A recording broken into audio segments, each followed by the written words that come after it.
হঠাৎ করে ভোটের মাঠে নতুন এক সমীকরণের আলোচনা। একটি বেসরকারি জরিপ বলছে প্রায় 50% মানুষ এখনও সিদ্ধান্তই নেয়নি তারা কোন দলকে ভোট দিবেন। যদি পরিস্থিতি এরকমই হয় তাহলে আগামী নির্বাচনকে ঘিরে ব্যাপক চ্যালেঞ্জের মুখে পড়তে যাচ্ছে রাজনৈতিক দলগুলো। ভোটের এই জরিপ কিভাবে নিচ্ছে বিএনপি, জামায়াত বা অন্যান্য দলগুলো, কিংবা এই জরিপের বাস্তবতাই বা কতটুকু, তা নিয়ে আমাদের আজকের পর্বের বিশ্লেষণ।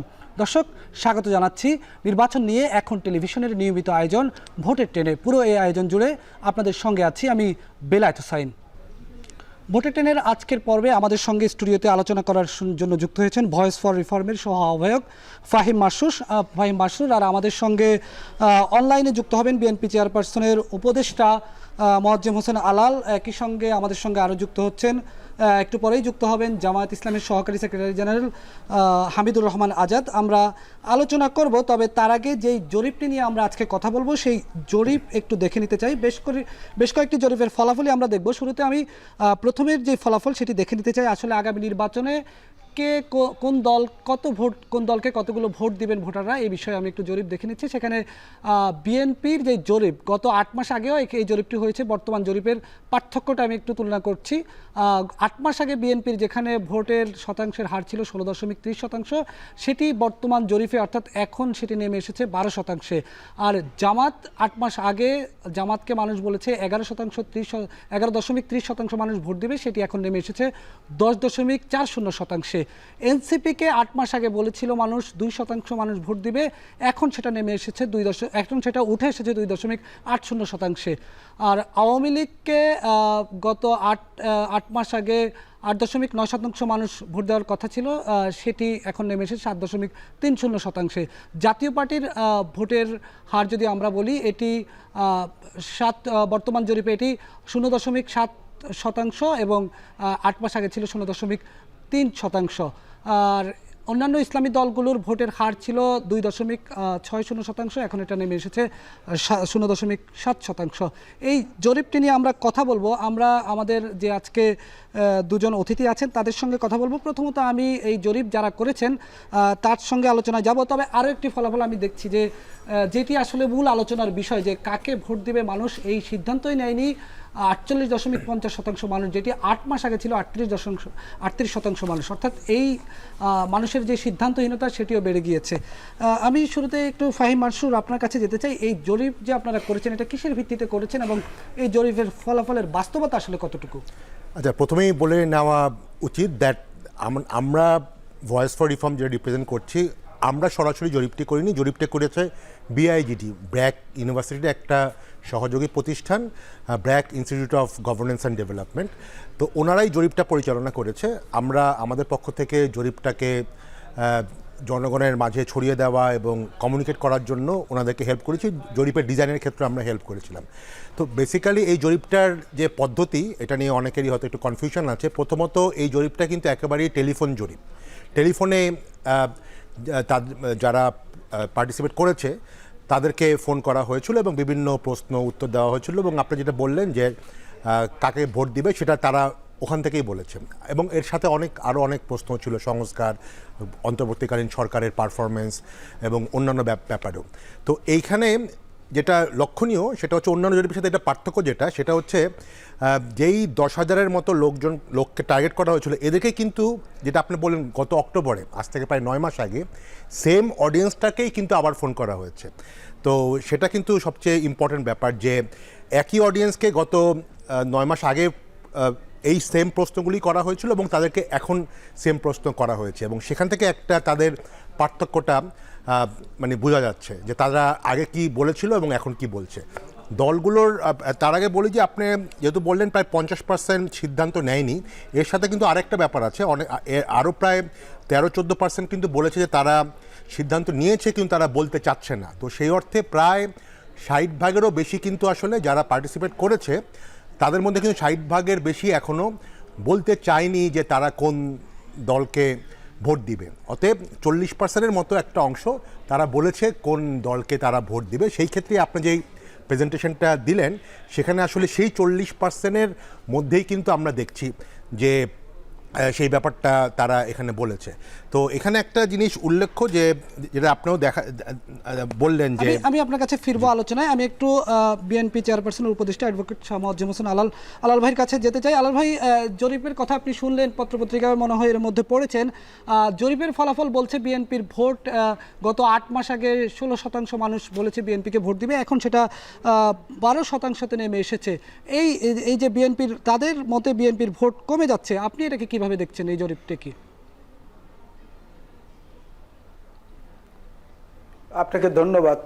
সম্মানিত আলোচক যিনি একটু আগে বললেন এবং এর পরবর্তীতেও যিনি আসবেন, সবাইকে আমার এবং আমার দলের পক্ষ থেকে শুভেচ্ছা। বিষয়টা হচ্ছে, আপনি যেভাবে এইটার উপরে বেস করি কনক্লুশনে যেতে চাচ্ছেন, আমি সেইটার সঙ্গে খুব বিনীতভাবে দ্বিমত করছি। কারণটা হচ্ছে, জরিপ ইতিমধ্যে অনেকগুলো এসেছে, সংবাদ মাধ্যমে এবং গণমাধ্যমে অনেকগুলো জরিপ এসেছে। একটি সানেম করেছে, একটি এইমাত্র আমরা শুনলাম যেটি সেটি আজকের অনেকগুলো পত্রিকায় এসেছে, আরেকটি করেছে সুজন, সুশাসনের জন্য নাগরিক। এই তিনটির খবর আমি জানি। তিনটির কিন্তু বৈশিষ্ট্য এবং মাত্রা ভিন্নতা রয়েছে।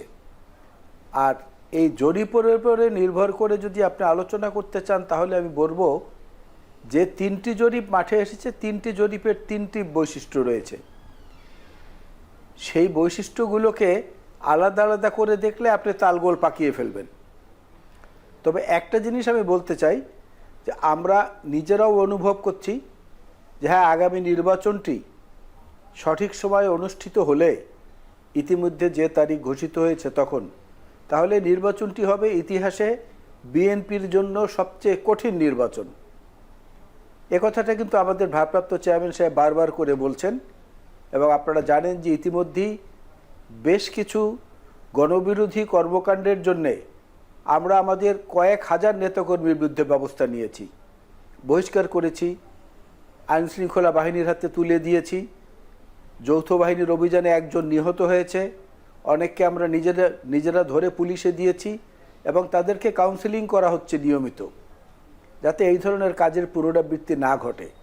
সেদিক থেকে আমরা সতর্ক রয়েছি, এতটুকুই বলতে পারি। আর অন্য দলগুলোর ব্যাপারে আমার মন্তব্য করা বোধহয় ঠিক হবে না। এটা সাধারণ ভোটার যারা, এই যে জরিপ থেকে কি আপনারা এই জরিপটা কনসার্ন হচ্ছেন কিনা? আপনারা এই জরিপটা যেটি, যে বিএনপির ভোট গত 8 মাস আগে 16% মানুষ বলেছে তারা বিএনপিকে ভোট দিবে, এখন সেই একই মানুষগুলো আবার সেখান থেকে নেমে এটা 12%-এ চলে এসছে, এটা বিএনপির জন্য একটি সতর্কতামূলক বার্তা কিনা? বিএনপি এটাকে কিভাবে দেখছে? আমি তো আপনার কথার উত্তরটা বোধহয় আমি আগের সবশেষ দুটি বাক্যের মধ্যে দিয়েছি, যে আমরা আমাদের কত হাজার নেতাকর্মীর বিরুদ্ধে ব্যবস্থা নিয়েছি গণবিরোধী কাজের জন্যে, কতজনকে বহিষ্কার করেছি, যৌথ বাহিনীর অভিযানে একজন নিহত হয়েছে এবং বেশ কিছু নেতাকর্মীকে আমরা ধরে পুলিশের আইন শৃঙ্খলা বাহিনীর হাতে সোপর্দ করেছি আমরা নিজেরা। এর মধ্য থেকেই তো আমরা এই সতর্কতাকে অনুধাবন করেছি আগে থেকেই। আনুষ্ঠানিকভাবে আপনার কাছে বলা এবং কাজে দেখানো, দুটোর মধ্যে তো একটা পার্থক্য আছে। এবং আজ যেখানে আমাদের পক্ষ থেকে বারবার বলা হচ্ছে আগামী নির্বাচনটা হবে বিএনপির রাজনৈতিক ইতিহাসে সবচেয়ে কঠিন নির্বাচন, সুতরাং আমরা এগুলো কিন্তু আমাদের কনসার্নের মধ্যে নিয়েছি বলেই তো এই কথাগুলো বলা হচ্ছে। ধন্যবাদ আলাল ভাই। আমি আপনার কাছে আবারও ফিরবো। দেখছেন ভোটের ট্রেন। RICL TMX, যুগের পর যুগ স্থাপনা থাকে মজবুত। VRM প্রযুক্তির RICL TMX রড। আমরা আলোচনা করছিলাম ভোটের জরিপ নিয়ে। আমাদের সঙ্গে যুক্ত আছেন বিএনপি চেয়ারপারসন উপদেষ্টা শাহ মোয়াজ্জেম হোসেন আলাল। আমি একটু মাসুর ভাই আপনার কাছে আবারও ফেরত যেতে চাই। আমি দেখেছি সামাজিক যোগাযোগ মাধ্যমে এই জরিপ নিয়ে অনেক প্রশ্ন উঠেছে। মানুষ বলছে এটি আপনারা কোনো পক্ষের হয়ে আপনারা এই ধরনের জরিপ করেছেন, অনেকেই বলতে যাচ্ছেন এইটি বাস্তবতা নেই এই জরিপের। কি বলবেন এই প্রসঙ্গে? দেখেন, জরিপ কিন্তু আসলে জরিপটাকে আসলে একটা একাডেমিক বা রিসার্চ পার্সপেক্টিভেই দেখা উচিত। এই ক্ষেত্রে আসলে মানে যেই অর্গানাইজেশন বিআইজিডি জরিপ করেছে তারা কিন্তু এমন না যে হঠাৎ করে একটা জরিপ করলো। এটা কিন্তু গত বেশ কয়েক বছর ধরে, ইভেন জুলাই অগাস্টের আগেও কিন্তু বিভিন্ন ইস্যুতে জরিপগুলো করা হতো, এবং এটা কিন্তু জরিপের যে শুধুমাত্র ইলেকশন নিয়ে জরিপ করা হয়নি, এখানে কিন্তু আসলে অনেকগুলো ইস্যু ছিল। ইলেকশনের তার মধ্যে আজকের পর্বে এনেছি। জি, কতজন মানুষের সঙ্গে আপনারা কথা বলেছেন এই জরিপে? এইখানে জরিপে যেটা বলা হলো, টার্গেট করা হয়েছিল 10,000 লোককে, তার মধ্যে কিন্তু টেলিফোনে রেসপন্স করেছে প্রায় 5,500। আচ্ছা, ঠিক আছে, তো 5,500-এর মধ্যেই কিন্তু একটা বড় অংশ কিন্তু আসলে যেটা বললাম যে তারা বলেনি যে তারা আসলে কোন দলকে, আমি যদি শুধু ইলেকশন পার্সপেক্টিভে বলি, কোন দলকে তারা এখন ভোট হলে ভোট দিবে। তো সেই জায়গাটা আসলে সামগ্রিকতায় আসলে বিবেচনা করতে হবে। এবং আরও একটু বলে রাখা দরকার যে এটা কিন্তু আসলে মেইনলি সাধারণ মানুষ যাদের আসলে নিম্নবিত্ত এবং এবং মধ্যবিত্তদেরকে টার্গেট করা হয়েছিল। খুব উচ্চবিত্তদের কিন্তু এই জরিপে আসলে টার্গেট করা হয়নি, কারণ নর্মালি উচ্চবিত্তরা টেলিফোনে এই টাইপের জরিপে পার্টিসিপেট করে না। এবং এটা সারা বাংলাদেশেই এই স্যাম্পলিংটা করা হয়েছিল, এবং বিভিন্ন এজ গ্রুপে মেল ফিমেল এবং শহর গ্রাম সব মিলিয়ে কিন্তু খুব সায়েন্টিফিক ওয়েতেই এই জরিপের স্যাম্পলিংটা ডিস্ট্রিবিউট করা হয়েছিল। এবং আমরা জানি যে আসলে পৃথিবীর সব দেশেই এরকম জরিপ করা হয়, এবং সেখানে কিন্তু স্যাম্পলিংটা আসলে যে খুব বড় হতে হয় তা না। 12.5 কোটি ভোটারের মধ্যে মাত্র 5,500 মানুষের সঙ্গে কথা বলে যে জরিপ আপনারা প্রকাশ করেছেন, সেই বাস্তবতা আসলে কতটুকু, সেটির প্রতিফলন কতটুকু ঘটবে সেটা নিয়ে আপনার কাছে প্রশ্ন থাকবে। তবে আমি আরেকবার আলাল ভাই আপনার কাছে যেতে চাই। আপনার কাছে আরেকটি প্রশ্ন আমার থাকবে, সেটি হচ্ছে যে এই যে ওনাদের যে জরিপ, সেই জরিপে বলা হচ্ছে প্রায় 50% মানুষ এখনও কাকে ভোট দিবে এই সিদ্ধান্তই তারা নেয়নি। এটি আগামী নির্বাচনের জন্য রাজনৈতিক দলগুলোর ক্ষেত্রে অনেক বড় চ্যালেঞ্জ বলে মনে করেন কিনা, বিশেষ করে বিএনপির মতো একটি বড় দলের জন্য? জি, এগুলো রাজনৈতিক দলের জন্য অবশ্যই একটি বড় চ্যালেঞ্জ। কারণটা হচ্ছে আইন শৃঙ্খলার যে পরিস্থিতি বর্তমানে দাঁড়িয়েছে, কিছু কিছু বড় ঘটনা হাজারো ছোট অপরাধকে ঢাকা দিয়ে যাচ্ছে, এবং এই নৃশংস কর্মকাণ্ডগুলো মানুষের মনে এত বেশি রেখাপাত করেছে, একই সঙ্গে দ্রব্যমূল্য এবং অর্থনৈতিক স্থিতিশীলতার যে অস্থিরতা, সেই জায়গাগুলোতেই নিম্নবিত্ত এবং মধ্যবিত্তের মনোযোগটা বেশি। যেই কারণেই তারা এ সম্পর্কে টেলিফোনে মন্তব্য করতে চাচ্ছেন না, এবং তারা এখনই বলতে চাচ্ছেন না। তারা দেখতে চাচ্ছেন যে পরিস্থিতি কোন দিকে যাচ্ছে, তারপরে তারা মন্তব্য করবেন। কারণ তারা তো জীবন যুদ্ধে এখন বেশি ব্যস্ত, জীবন যুদ্ধ এবং নিরাপত্তার প্রশ্নে তারা বেশি উদ্বিগ্ন। আপনি রাতের বেলা দেখবেন এখন যে রাতে আগে ঢাকা শহরে যত মানুষের চলাফেরা ছিল, এখন ঢাকা শহরে সেই ধরনের মানুষদের চলাফেরা কমে গেছে। উচ্চবিত্তের কিছু গাড়ি ছাড়া সাধারণ মানুষের চলাফেরা কিন্তু অনেক কমে গেছে কিছু নৃশংস ঘটনার কারণে। সুতরাং ওই দিকটায় মানুষের মনোযোগ আকর্ষিত হয়েছে বেশি। ভোটের চিন্তাটার ব্যাপারে আপাতত তারা কোনো সিদ্ধান্তে পৌঁছাননি। এটা তাদের মনস্তাত্ত্বিক একটা যন্ত্রণার বহিঃপ্রকাশ। আলাল ভাই, ধন্যবাদ আপনাকে। আমরা কথা বলছিলাম ভোটের জরিপ প্রসঙ্গে, আমরা এই বিষয়ে আরও কথা বলবো, তবে তার আগে নিচ্ছি ছোট্ট একটি বিরতি।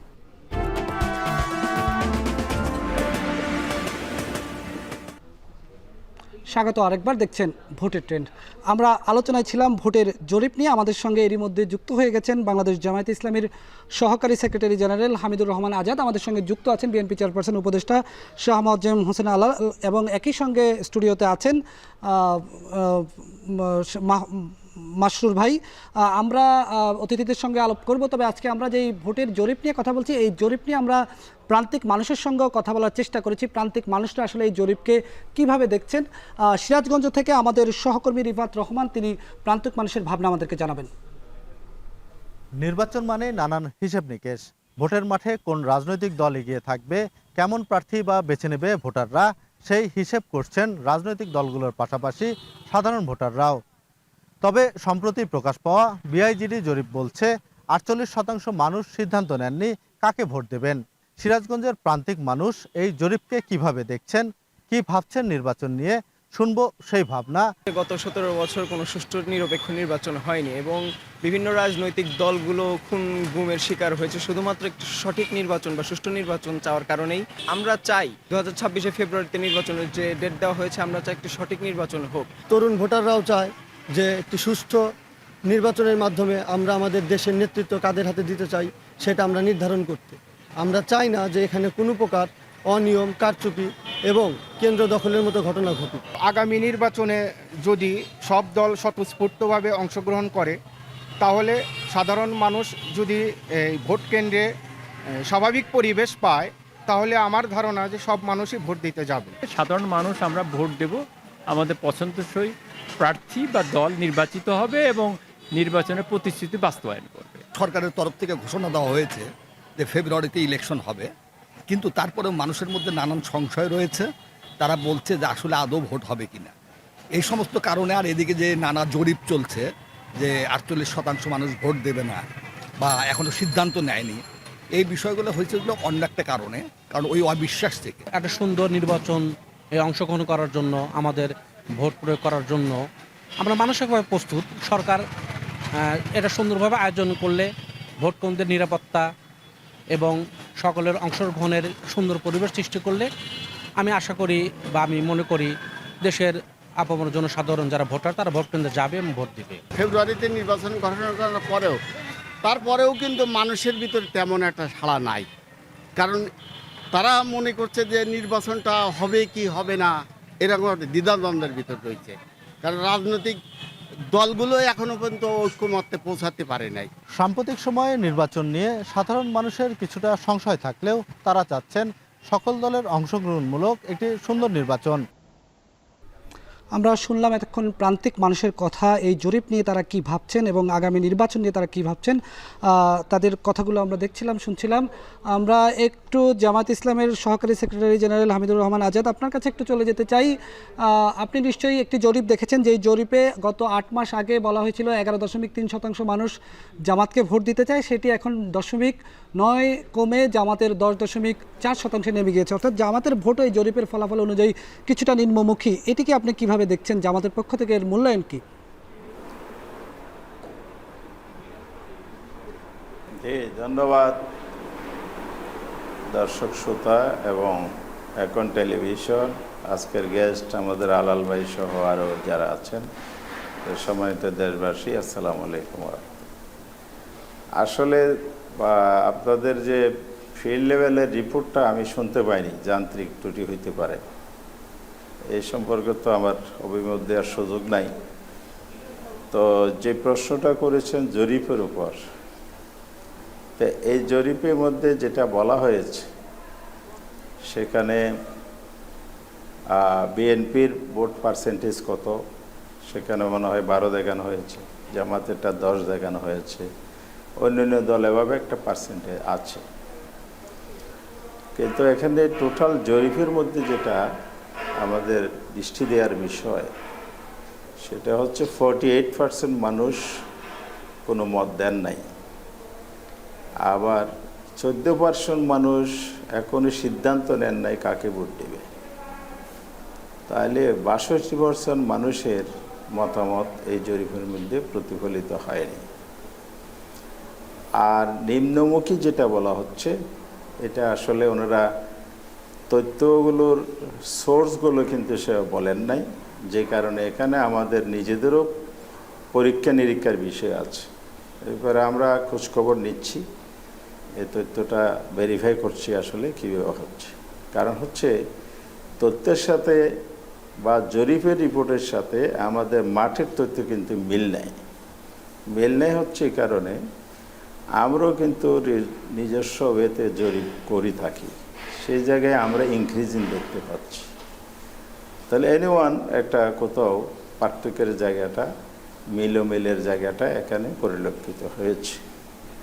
আরটা হচ্ছে মাঠে ময়দানে যারা কাজ করছি এবং পাবলিক রিয়াকশনগুলো যেভাবে আসতেছে, জামাত ইসলামীর এই পরিবর্তনের পরে, জুলাই বিপ্লবের পরে যেভাবে একটা জনপ্রত্যাশা তৈরি হয়েছে, আকাঙ্ক্ষা তৈরি হয়েছে, আগামী দিনের বাংলাদেশ গড়ার যে স্বপ্ন তৈরি হয়েছে, যেটা বিগত 54 বছরে স্বাধীনতার বাংলাদেশে সুযোগ থাকার পরও আমরা বাস্তবায়ন করতে পারি নাই।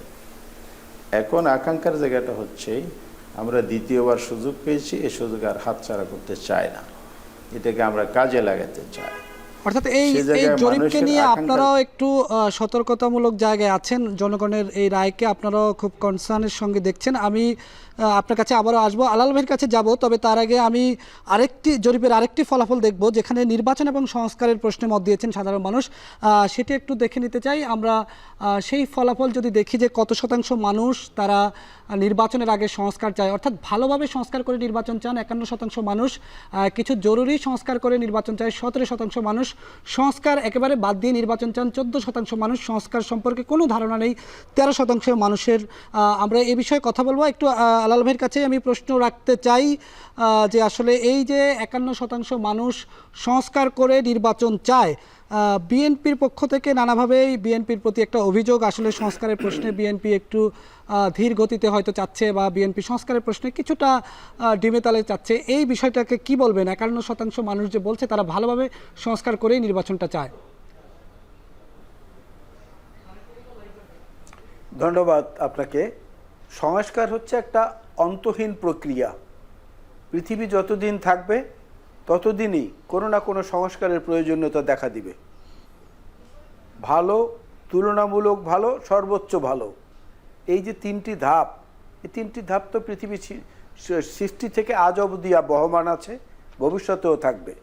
আর বিএনপির ঢিমে তালের কোনো প্রশ্নই ওঠে না, কারণ বিএনপি দেশনেত্রী বেগম খালেদা জিয়া 2030 ভিশন যেটা দিয়েছিলেন 2016 সালে, আজ থেকে কত বছর আগে দেখেন। তারপরে আমাদের বর্তমান যিনি নেতা, ভারপ্রাপ্ত চেয়ারম্যান জনাব তারেক রহমান সাহেব আন্দোলনরত দলগুলোর সঙ্গে আলাপ আলোচনা করে 31 দফা দিয়েছেন। সেই 31 দফার উপসংহারে আমরা আবার বলেছি আরও যদি জাতির প্রয়োজনে ভালো কোনো পরামর্শ কারো থাকে সেটাও আমরা গ্রহণ করতে প্রস্তুত রয়েছি। তো এটা কি আমাদের ঢিলেমির প্রমাণ মেলে? আমরা কি এখন পর্যন্ত দেশ পরিচালনার দায়িত্ব পেয়েছি? যারা পেয়েছে তারা এর মধ্যে থেকে কিছু সংস্কার করে দিয়ে যাক, বাকিগুলো করার দায়িত্ব তো আমরা অঙ্গীকারাবদ্ধ জাতির কাছে যে বাকিগুলো আমরা করব। কিন্তু এখন সংস্কার হবে মানুষের একটা মনস্তাত্ত্বিক বিষয় আছে। দেখবেন কোনো একজন মানুষ নামাজ পড়ে না বা কোনো ভালো ধর্মকর্ম অনুষ্ঠানেও যায় না, কিন্তু কোরআন শরীফের অবমাননা হলে ওই মানুষটা কিন্তু একটা লাঠি নিয়ে ঝাঁপিয়ে পড়ে। কোরআন শরীফের অবমাননা কে করলো? এই যে অবচেতন মনের একটা দ্বিচারিতা, এই জায়গাটায় কিন্তু মানুষ অনেক সময় অনেক কিছু তাৎক্ষণিক বলে ফেলে। সে তাৎক্ষণিক বলাটাকে গ্রহণ করে খুব সিরিয়াসলি এটাকে চিন্তা করতে হবে এমন না। তবে এগুলোকে নিয়ে মানুষের মাঝে আরও বেশি বিস্তৃত চিন্তার সুযোগ যাতে আসে সেজন্য বিএনপির পক্ষ থেকে কাজ চলছে। আমরা এই 31 দফা নিয়ে মানুষের মাঝে যাচ্ছি। জি, ধন্যবাদ আপনাকে। জনাব হামিদুর রহমান আজাদ, জামাত ইসলামের সহকারী সেক্রেটারি জেনারেল, আপনার কাছে একবার আসতে চাই আরও, যে এই যে 51% মানুষ সংস্কার করে নির্বাচন চান, জামাত ইসলামের আসলে সংস্কারের প্রশ্নে আসলে সর্বশেষ অবস্থানটা কি? জামাত তো আসলে ফেব্রুয়ারিতে নির্বাচনও চায়, আবার সংস্কারের কথাও বলে। জি, ধন্যবাদ। আমি যে কথাটা বলা শুরু করছিলাম সেই জায়গায় হচ্ছে আমাদের যে জনসমর্থন ডিসক্রিজিং বলছেন, এটা আমরা অবজার্ভ করছি। এই পর্যায়ে থাকার কথা নয়। আমরা বিপ্লবের আকাঙ্ক্ষা নিয়ে কাজ করছি। আমাদের জনগণের চাওয়া যে উদ্দেশ্যে জুলাই বিপ্লব হয়েছে, সেই বিপ্লবকে সামনে রেখে একটি দুর্নীতিমুক্ত ইনসাফপূর্ণ সমাজ কায়েমের জন্য আমরা কাজ করছি। মাঠে ময়দানে আমাদের সমর্থন দিন দিন বাড়ছে, এটা অনেক গুণ এগিয়ে গেছে। এই সম্ভাবনার জায়গায় আমরা যে নতুন একটি চিন্তার অবতারণা করেছি, যেটা এই জরিপের মধ্যে বলা হয়েছে, সেটা হলো সংস্কারের ব্যাপারে একটা দৃঢ় অবস্থান আমরা নিয়েছি। কারণ হচ্ছে সংস্কার ছাড়াই যদি ইলেকশন হয় তাহলে বিগত 3টে ইলেকশনের মধ্যে এই নির্বাচনের আগামী নির্বাচন কোনো পার্থক্য থাকবে না। কারণ হলো আর ময়লা আবর্জনার স্তূপ তৈরি করেছে ফেসিবাদী সরকার। তাহলে আপনি যে একটা সুন্দর নির্বাচনের পথে হাঁটবেন, সে রাস্তা তো মসৃণ হবে না, সেটা আবর্জনা মুক্ত। তাহলে এই আবর্জনা সরাইতে হইলে আপনাকে সংস্কার করতে হবে, এবং সংস্কারের জন্য ঐক্যমত কমিশন হয়েছে। সেখানে 19টি বিষয়ে দ্বিতীয় পর্যায়ে ঐক্যমত হয়েছে, প্রথম পর্যায়ে 65টি। তাহলে বিশাল সংস্কারের কার্যক্রমকে আপনি কাজের গরু কেতাবে আছে গোয়ালে নাই, যদি সেই পর্যায়ে রেখে দেন 2 বছর পরে বাস্তবায়ন করবে যদি আপনি বলেন, তাহলে ইতিহাস থেকে তো আমাদের স্মরণ রাখতে হবে 90 সালে যে 3 জোটের রূপরেখা, সেখানের ভিত্তিতে তো নির্বাচন হয়েছে, কিন্তু এখানে আরও অনেক বিষয় ছিল সংস্কারের, কোনোটাই তৎকালীন সরকার করে নাই। আগামী সরকার করবে এটার কোনো নিশ্চয়তা নাই।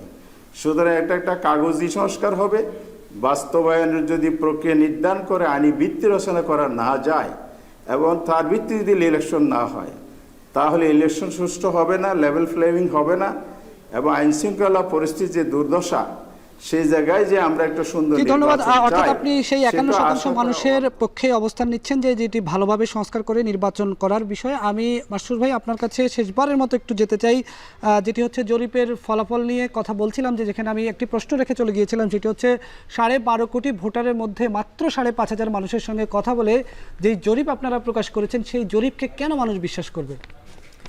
দেখেন, এই আমি যেটা আগেও বলেছিলাম, পৃথিবীতে জরিপ তো শুধুমাত্র মানে বাংলাদেশে হচ্ছে না, সারা ওয়ার্ল্ডেই বিভিন্ন সময়ে জরিপ হচ্ছে।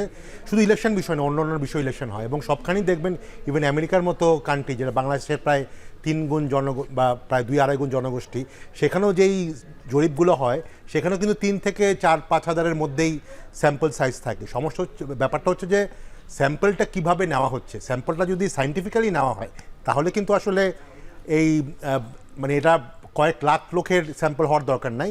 সায়েন্টিফিক্যালি নেওয়া হলে কিন্তু 3-4-5 হাজার স্যাম্পলও গুড এনাফ।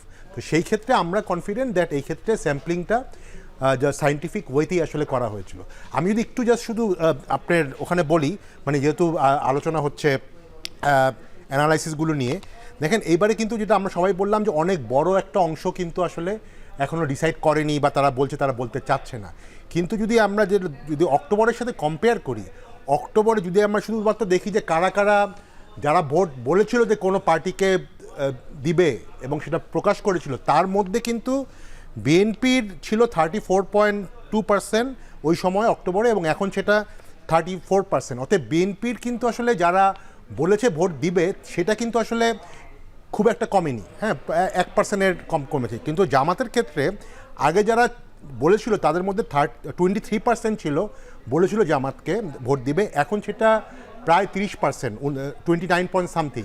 তো সেই জায়গাটাতে আমি মনে করি যে আসলে বিএনপি তার আগের অবস্থানই মোটামুটি আছে, কিন্তু জামাতের ক্ষেত্রে তাদের সমর্থনটা ওই পার্সপেক্টিভে বেড়েছে। এই জন্য জিনিসটা যেটা হচ্ছে যে গ্যাপটা একটু ন্যারো হচ্ছে। এনসিপির ক্ষেত্রেও দেখা যাচ্ছে তারাও একটা পজিটিভ ট্রেন্ডের মধ্যে আছে।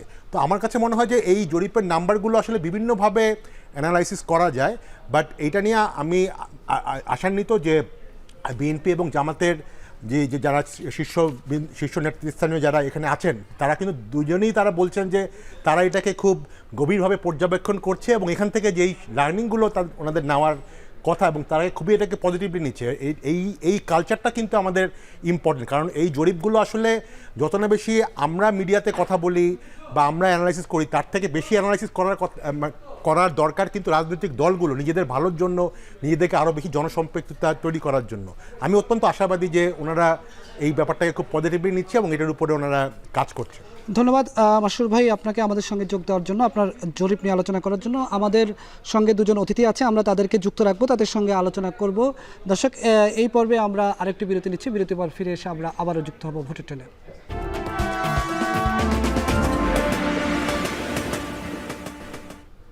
স্বাগত আরেকবার, দেখছেন ভোটের ট্রেন। ভোটের ট্রেনের প্রতিটি পর্বেই আমরা দেখানোর চেষ্টা করি নির্বাচন নিয়ে রাজনীতির মাঠে আজকে সারাদিন কি ঘটেছে, রাজনীতিবিদরা কি বলেছেন, রাজনৈতিক দলগুলোর বক্তব্য কি ছিল। আমরা একটু সেই বক্তব্যগুলো শুনে আসি। জাতীয় সংসদ সহ বিভিন্ন স্তরে যে নির্বাচন হবে, যে সমস্ত কর্মকর্তা কর্মচারীরা দায়িত্বরত হবে, তাদেরকে শাস্তির আওতায় আনতে হবে। আজকে দেখেছি তাদেরকে শাস্তির আওতায় আনছে, কিন্তু এখানে প্রশ্ন হলো কি কি কারণে শাস্তি আসবে, সেটা একটা বিশ্লেষণ নির্বাচন কমিশনকে দিতে হবে। বিএনপি সামনের দিনে রাষ্ট্র পরিচালনা করবে, সুতরাং তার বিরুদ্ধে এই সমস্ত মেলাইন করে তাকে যত খাটো করার চেষ্টা করা যায়। বাংলাদেশের জনগণের শক্তি প্রতিষ্ঠা করার জন্য আগামী জাতীয় নির্বাচনে বিএনপির আপনাদের সহযোগিতা এবং সমর্থন প্রয়োজন। We restored the economy, we restored institutions to function within just about a year. So now we are ready for elections. So we'll be holding our election in coming February, middle of February, to elect a new government. ফেব্রুয়ারিতে নির্বাচন হবে না। যদি ফেব্রুয়ারিতে নির্বাচন হয়, আমার যে ভাইরা শহীদ হয়েছিল, রক্ত দিয়েছিল সংস্কারের জন্য, একটি নতুন সংবিধানের জন্য, তাহলে কবরে গিয়ে তার লাশটা ফেরত দিতে হবে এই সরকারকে। আমরা কথা বলছিলাম ভোটের জরিপ নিয়ে। আজকের পর্বে আমাদের সঙ্গে যুক্ত আছেন বিএনপি চেয়ারপারসনের উপদেষ্টা মোয়াজ্জেম হোসেন আলাল, যুক্ত আছেন জামাত ইসলামের সহকারী সেক্রেটারি জেনারেল হামিদুর রহমান আজাদ। আলাল ভাইয়ের কাছে আরেকটু যেতে চাই যে আলাল ভাই, সর্বশেষ যিনি জরিপের সঙ্গে সম্পৃক্ত ছিলেন তিনি একটা কথা বলে গিয়েছিলেন যে গত 8 মাস আগের যে জরিপ এবং এখনকার যে জরিপ, এই 8 মাস আগে এবং এখন দুটোর যদি ব্যবধান করা হয় তাহলে বিএনপির ভোট খুব একটা বাড়েও নি কমেও নি, কিন্তু জামাতের ক্ষেত্রে তিনি বলেছেন একটু বেড়ে গেছে। আমরা স্বাধীনতার পর থেকে নির্বাচনগুলোতে জামাতের যেই ভোটের যে হার দেখেছি বা জামাতের যে ভোটের সমীকরণ দেখেছি, সেখানে আমরা মোটা দাগে জামাত কখনোই 20টি আসন অতিক্রম করতে পারেনি। 20টি আসন অতিক্রম না করা জামাত কি এবার ভোটের মাঠে বিএনপির জন্য অনেক বড় একটি শঙ্কা, অনেক বড় একটি প্রতিদ্বন্দ্বী হয়ে উঠবে বলে আপনি মনে করেন কিনা?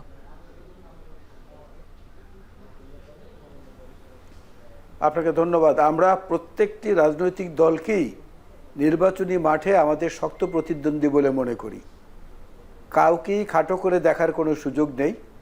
আর জামাত ইসলামী যেহেতু একটু পুরনো রাজনৈতিক দল এবং তাদের রাজনীতির ধারাটা একটু ভিন্ন, অর্থাৎ একটা ক্যাডার বেসড অর্গানাইজেশন, আমাদের মতো মাল্টি ক্লাস নয়, সুতরাং তাদের একটা দৃঢ়তা থাকে, তাদের যে কোনো ব্যাপারে একটা ইউনিফাইড অ্যাটিচিউড থাকে, যেটা আমাদের মধ্যে বহুবিধ চরিত্রের মানুষের সমন্বয় সমাহারের কারণে অনেক সময় আমরা এটা কাটিয়ে উঠতে পারি না। তো জামাতের যদি এখানে আসন বৃদ্ধি পায় বা কমে যায়, সেটাতে তো আমাদের হতাশ বা আশাবাদী কোনো কিছু হওয়ার প্রয়োজন নেই। তবে সব মিলিয়ে যদি বিএনপি দেশ পরিচালনার দায়িত্ব পায়, সেখানে জাতীয় সংসদে একটা শক্তিশালী বিরোধী দলের প্রয়োজন। ওই সময়কার বিএনপির কর্মকাণ্ডের ভুল ত্রুটিগুলো সঠিকভাবে তুলে ধরার জন্য, তাহলে গণতন্ত্রের সৌন্দর্যটা বিকশিত হবে, দেশটা ভালো চলার একটা সুযোগ তৈরি হবে এবং যারা দেশ পরিচালনায় থাকবেন তাদের কোনো দিকে খারাপ মনোবৃত্তির উদ্রেক হওয়াটার সম্ভাবনা বা আশঙ্কা অনেকাংশ কমে যাবে। এজন্য জামাতের বা অন্য কোনো রাজনৈতিক দলের যদি সমর্থন বাড়ে, তাতে তো আমরা খুশি, আমরা স্বাগত জানাই যে হ্যাঁ, তারা শক্তিশালী হয়ে উঠলে পরেই গণতন্ত্রের মধ্যে যে ভারসাম্যটা, সে ভারসাম্যটা দেশ পরিচালনার ক্ষেত্রে থাকবে। বিএনপির কি ধারণা, জামাত কি বিরোধী দল হিসেবে এবার সংসদে যাচ্ছে? না, আমাদের কোনো ধারণা এখন পর্যন্ত এ ব্যাপারে, এ ধারণার সমীকরণে আমরা যেতে পারিনি। যদি তারা যে সাধারণ মানুষের সংখ্যাগরিষ্ঠতার ভিত্তিতে সমর্থন পায় তাহলে অবশ্যই যাবে, আর যদি না পায় তাহলে যাবে না। জিনিস তো অত্যন্ত পরিষ্কার, সেটা নিয়ে তো আমাদের জরিপের বা আমাদের চিন্তার কোনো গুরুত্ব আছে বলে আমি মনে করি না। কোনোভাবে আলাল ভাই এটি মনে করছেন কিনা বা এই ধরনের কোনো দুশ্চিন্তা আপনাদের মনের মধ্যে আছে কিনা যে জামাত কোনো কারণে সরকারেও চলে যেতে পারে, যেহেতু জরিপ জামাতকে কিছুটা এগিয়ে রেখেছে, এই ধরনের কোনো আপনারা এই ধরনের কোনো বিষয়কে সামনে রাখছেন কিনা পরিকল্পনা করার ক্ষেত্রে, নাকি আপনারা আত্মবিশ্বাসের সঙ্গে আপনারাই সরকারে যাবেন? এই একটি জরিপের উপরে এখনই না না না এই জরিপের উপরে এখনই কোনো মন্তব্য করা বা অনুসিদ্ধান্তে পৌঁছানোটা অবিচার করা হবে সাধারণ মানুষের মতামতের উপরে। আমি মনে করি জরিপ আরও হয়েছে, আমি ইতিমধ্যে বলেছি যে 3টি জরিপ ইতিমধ্যে মাঠে এসেছে, 3টি সংস্থার, আরও অনেকে জরিপ করবে। বুথ ফেরত একটা জরিপ আছে, তারপরে ভোটের শেষ দিকে গিয়ে আর একটা জরিপ আছে। এর আগে দেখা গেছে অতীতের অনেক জরিপ মেলেনি। 1991 নির্বাচনে বিএনপিকে তো হিসাবই ধরা হয়নি, অথচ বিএনপি তো তখন দেশ পরিচালনার দায়িত্ব পেয়েছিল সংখ্যাগরিষ্ঠতা পেয়ে। সুতরাং জরিপের উপরে নির্ভর করে ওই ধরনের বড় সিদ্ধান্তে যাওয়া আশান্বিত কিংবা আতঙ্কিত কোনোটি হওয়ার প্রয়োজন বা সময় এখনো এসেছে বলে আমি আদৌ মনে করি না। কি ধন্যবাদ।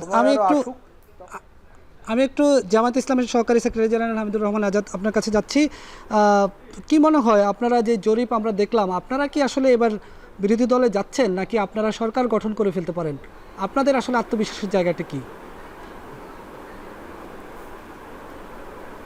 ধন্যবাদ। আসলে বাংলাদেশের মানুষ জুলাই বিপ্লবের পরে পরিবর্তনের একটি আকাঙ্ক্ষা লালন করে। সেই জায়গা থেকে যদি আমরা দেখি, তাহলে আজ থেকে আরও 15 বছর বা 20 বছর পূর্বের জনগণের মতামতের কি অবস্থান ছিল সেটার ভিত্তিতে কোনো মন্তব্য করা সঠিক হবে না। আগামী নির্বাচনটা একটি পরিবর্তিত প্রেক্ষাপটে হতে যাচ্ছে। এখানে অনেকগুলো বিষয় জড়িত। বিগত দিনে যারা সরকারে ছিলেন তাদের হিস্ট্রি কী আছে, এই আকাঙ্ক্ষার সাথে মিল অমিলের জায়গাটা কোথায়, এবং যেই স্বপ্ন মানুষ দেখছে স্বপ্ন পূরণে কার বক্তব্য কী আসবে, ইস্তেহার কী আসবে, কমিটমেন্ট কী আসবে, কারাপশন ফ্রি বেকারত্ব মুক্ত বাংলাদেশ গড়ার ক্ষেত্রে কার কী বক্তব্য আসে, বিশেষ করে সততার বিষয়টা বেশি করে উঠে আসবে বলে আমার ধারণা। সেই জায়গা থেকেই কে সরকারে যাবে এটা আজকের দিনে কিন্তু বলা কঠিন। এই জন্য কোনো দলকে যদি আমরা মনে করি সরকারি দল হবে, সেটা জামাত হতে পারে, বিএনপি হতে পারে। নিঃসন্দেহে বিএনপি একটি বড় দল এবং সংগঠন হিসেবে বড়, আর সমর্থনের জায়গায় বড়, দুটো কিন্তু এক জিনিস না। আবার আগের সমর্থনের জায়গায় এখন শিফট করতেছে মানুষ, সেই জায়গাটাও আমাদের দেখার বিষয় আছে। সেই জায়গা থেকে আবার বলতে চাই, কে সরকারে যাবে এটা জনগণই ঠিক করবে, এটা আমরা দলগতভাবে ঠিক করতে পারবো না। আমরা মনে করছি তো জনগণ সমর্থন দিলে, আল্লাহর সাহায্য আসলে আমাদের যে কর্মকাণ্ড অতীত জীবনে আমরা সততা ইনসাফের জায়গা থেকে সরকারের অংশীদার হয়েও কাজ করেছি, সেই জায়গা থেকে আমাদের একটা 2 জন মন্ত্রীর যে সততার অনেস্টি প্রুভড হয়েছে, আমাদের মন্ত্রী এবং লোকাল গভর্নমেন্ট ইলেকশনও কোনো কালিমা নাই। এই ইমেজ ক্লিনকে সামনে রেখে আমরা যথেষ্ট আশাবাদী। নিঃসন্দেহে বিএনপি সরকারে ছিল বড় দল, তার সাথে জামাতের যে ইনক্রিজিং পজিশন, মানুষের কনফিডেন্স, সমর্থন, বিগত দিনে জুলুন নির্বাচনের যে মানুষের যে সহানুভূতি, এটাকে সামনে রেখে আমাদের প্রতিদ্বন্দ্বিতার জায়গাটা আগের জায়গা না। জি, আপনাদের সঙ্গে আবারও আলোচনায় ফিরতে চাই, তবে একটি গুরুত্বপূর্ণ আলোচনা রয়েছে যে আসলে জাতীয় সংসদ নির্বাচন কখন অনুষ্ঠিত হবে। জরিপে সেই ফলাফলও উঠে এসেছে। আমরা একটু জরিপের এই ফলাফলটি দেখে নিতে চাই যে আসলে এই জরিপ কি বলছে, যে মানুষ আসলে কখন ভোট চান। আমরা যদি দেখি যে এবছরের ডিসেম্বরের মধ্যে 32% মানুষ ভোট চান, 2026 সালের ফেব্রুয়ারির মধ্যে 12% মানুষ ভোট চান, 2026 সালের জুনের মধ্যে 11% মানুষ ভোট চান, এবং 2026 সালের ডিসেম্বরের পরে 15% মানুষ ভোট চান। আমরা যদি একটু কথা বলি এই প্রসঙ্গে, আবার অতিথিদের কাছে ফেরত যেতে চাই। আমি বিএনপি চেয়ারপারসন উপদেষ্টা মোয়াজ্জেম হোসেন আলাল ভাইয়ের কাছে একটু প্রশ্ন রাখতে চাই যে আলাল ভাই, আসলে আজকে প্রধান উপদেষ্টা ও মালয়েশিয়া প্রধানমন্ত্রীর বৈঠকের পর তিনি কিন্তু বলেছেন যে ফেব্রুয়ারির মধ্যভাগে নির্বাচন অনুষ্ঠিত হবে, কিন্তু এনসিপির মুখ্য সমন্বয়ক নাসিরউদ্দিন পাটোয়ারি বলেছে ফেব্রুয়ারিতে নির্বাচন হবে না, বিচার এবং সংস্কার ছাড়া কোনো নির্বাচন তারা মানছেন না। আসলে নির্বাচনের সময়সীমা নিয়ে এখনও কি আসলে কোনো ধরনের শঙ্কা আছে কিনা, আপনি কি মনে করেন? না, এটা তো আমরা বারবার করে বলছি। আজকেও আমাদের ভারপ্রাপ্ত চেয়ারম্যান সাহেব একটি অনুষ্ঠানে ভার্চুয়ালি যোগ দিয়ে তিনি বলেছেন যে নির্বাচনকে বানচাল করার জন্যে দেশে এবং বিদেশে কিছু ষড়যন্ত্র হচ্ছে, বাধাগ্রস্ত করার জন্য, এমনকি বানচাল করার জন্যে। প্রধান উপদেষ্টাও মালয়েশিয়াতে কিন্তু এই বাক্যটি উচ্চারণ করেছেন, এবং আরও অনেক রাজনৈতিক দলগুলো এই কথাটাই বলছেন। তার কিছু কর্মকাণ্ড, কিছু জিনিস ইতিমধ্যে গ্রেফতার হয়েছে, সেনাবাহিনীর লোক জড়িত ছিল, সেখানে গেরিলা ট্রেনিংয়ের ব্যাপার ছিল, তার স্ত্রী একজন তিনি জড়িত ছিলেন, আরও অনেকে জড়িত ছিলেন। এগুলো তো দৃশ্যমান। অদৃশ্য যে আরও কত কিছু রয়েছে প্রশাসনের বিভিন্ন স্তরে যারা এটাকে ভণ্ডুল করার অপচেষ্টায় আছেন, সেটা তো আরও পরে আস্তে আস্তে হয়তো দৃশ্যমান হবে। সুতরাং একটা আশঙ্কা কিন্তু বিরাজমান রয়েছে সাধারণ মানুষের মধ্যে, যেটার ভিত্তিতেই আমাদের ভারপ্রাপ্ত চেয়ারম্যান তারেক রহমান সাহেব বারবার করে বলছেন একটা কথা, জনগণের সঙ্গে থাকুন, জনগণকে সঙ্গে রাখুন এবং জনগণকে সঙ্গে রাখুন, এই কথাটি উনি বারবার করে বলছেন।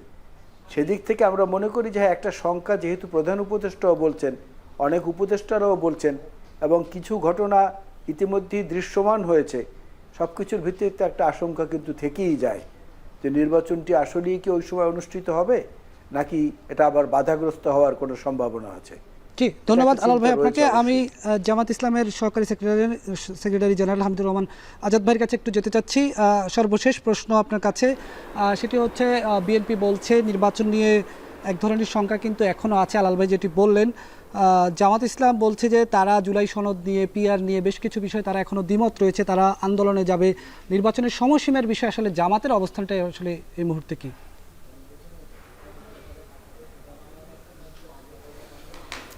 বাংলাদেশ হচ্ছে একটা developing country, under developing country. সেই জায়গা থেকে বাংলাদেশ তৃতীয় বিশ্বের রাজনীতির বাইরে নয়। তো সেই জায়গায় কনস্পিরেসি নতুন নয়, আগেও হয়েছে, এখনও উড়িয়ে দেওয়া যায় না। দেশে এখনও স্থিতিশীল পরিস্থিতি তৈরি হয়নি।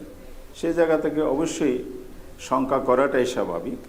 তো আমরা মনে করছি অতীতে যে ষড়যন্ত্র হয়েছে, বাংলাদেশের মানুষ ঐক্যবদ্ধ হয়ে কখনো রাজনৈতিক নেতৃত্ব, কখনো পিছন থেকে রাজনৈতিক মদদে, জনগণের কাতার থেকে সামাজিক নেতৃত্বের মাধ্যমে আমরা এগুলো মোকাবেলা করে এসেছি। সে জায়গায় সংখ্যা থাকলেও আমরা আতঙ্কিত নই। তো নির্বাচন যথাসময়ে হওয়া না হওয়া সব কিছু নির্ভর করবে সরকার কতটুক নির্বাচন হ্যান্ডেলিংয়ের ব্যাপারে শক্ত অবস্থান নেবে। নির্বাচন কমিশনকে যে ক্ষমতা দেওয়া হয়েছে, সে ক্ষমতা যথাযথ প্রয়োগ করে শুধু কাগজে আইন সংশোধন করে নয়, বাস্তব ফিল্ডে তারা কতটা শক্তিশালী ভূমিকা পালন করবে সেটার উপর নির্ভর করবে। এই জন্য দেশি বিদেশি যত কনস্পিরেসির কথা বলা হয়, বাংলাদেশের জনগণ ঐক্যবদ্ধ থাকলে, রাজনৈতিক দলগুলোর সদিচ্ছা থাকলে, একটি গণতান্ত্রিক সরকারের কাছে ক্ষমতা হস্তান্তরের জন্য সবাই যদি সম্মিলিত বলে কাজ করি, আমি মনে করি আমরা এই সংখ্যা কেটে উঠতে পারবো। ধন্যবাদ আপনাকে, ধন্যবাদ আপনাদের দুজনকে আমাদের আজকের আলোচনায় যুক্ত হওয়ার জন্য। দর্শক, আমরা আজকে আলোচনা করছিলাম ভোটের জরিপ নিয়ে। এই ছিল আমাদের আজকের পর্বের আয়োজন। সাথে থাকার জন্য ধন্যবাদ।